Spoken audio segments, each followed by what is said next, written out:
Okay, this project is for CRJ 224, and it's about what can be done in reference to complaints of excessive force. And what I believe that the most important thing is I took from all this, being in a law enforcement profession myself, is the most important thing to deal with excessive force is the fact that you need to prevent excessive force.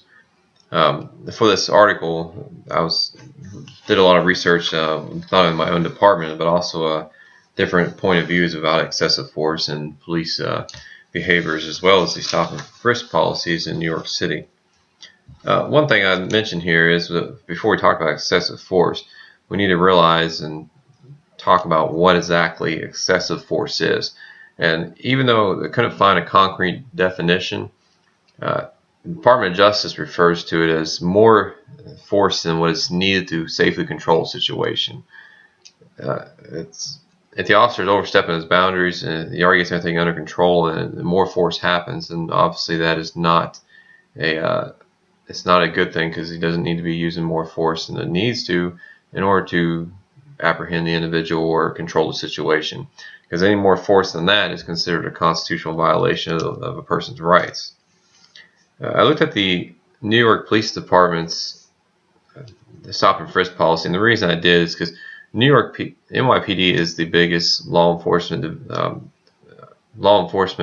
division or department as a whole in the United States. They have approximately 36,000 full-time law enforcement officers.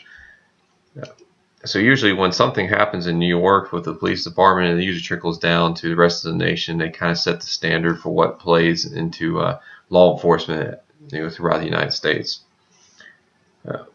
One thing, there's a lot of controversy about the stop and frisk policy, and the stop and frisk. Before we talk about that, we got to talk about Terry v. Ohio. And what Terry v. Ohio is a case law that allows an officer to reasonably search someone, to a limited search, if that officer believes that they have a weapon. That's the key word. It's got to have a weapon. It can't be because if they believe they have drugs or believe they have paraphernalia or anything like that. It has to be for a weapon. And again, it's a limited search. You can't be going into pockets, and you can't articulate certain items in people's pockets and everything else like that. What the stop and frisk has done is the department's officers have been encouraged to stop, engage different subjects, and try to find a reason to frisk someone. They don't have to have a reason to stop them. They can stop them and just start talking to them. And if that person is still standing there talking to them, then it's a casual conversation between two people. And the Supreme Court's always upheld that if they're not legally detained, that they're free to leave at any time. So if someone's actually talking to an officer and doesn't leave at that point, they're not detained. So if the officer asks for consent to search them, or it might, for some reason, after talking to him, believe he might have a weapon, then he could do a pat down for a search or a Terry frisk. A lot of controversy in the stop and frisk, but all the studies that have been shown does show that the stop and frisk does work. It does reduce crime. However, during the research, I found that the problem is that a lot of the minority populations are experiencing more of a target or more stops than most of the majority is. So there's some negative factors there when dealing with race. But another issue too is if that negative factor continues to build, then that police department as a whole gets a negative perception. And once they have a negative perception, then you have an issue of can the public trust the police? Will the public work with the police when dealing with different crimes and whatnot? That is very important to make sure you get the community behind you.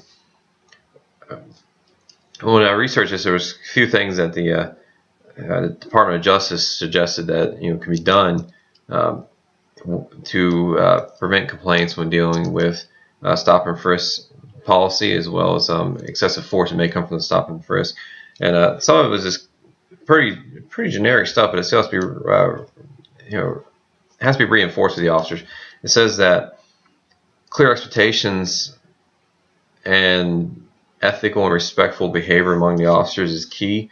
Basically, you got to lay out your guidelines. You got to tell your officers what you expect of them, what you need them to do, what the department expects of them to do, and you also need to explain what they can't do, where they step over their boundaries and whatnot.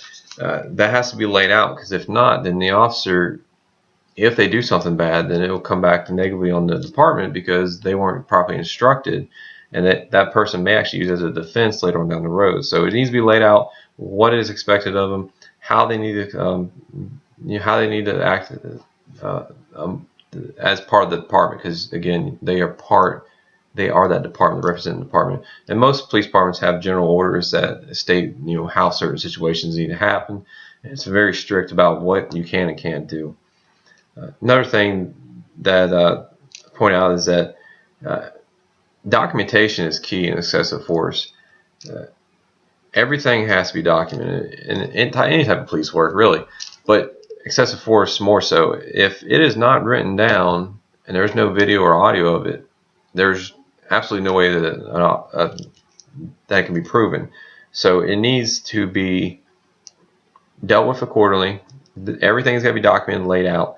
Another thing is the officer's got to show some respect. And the thing is, when it comes to respect, the person that they have in their custody or they stop, they don't have to show respect, but the officer still has to reach inside them and show them respect. And it's hard sometimes, in human nature, to get respect and give respect. But again, an officer has to continuously respect that person, because that sets up a positive road for that officer to show that he has a history of respecting persons.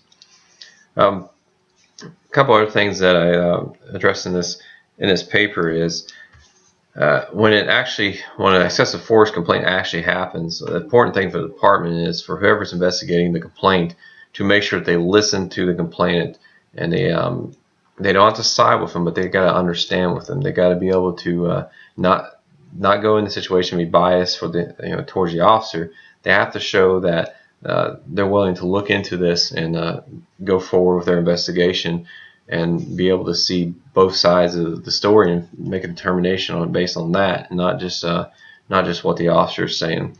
And again, that helps with perception too. If it shows that the department is working with people, then obviously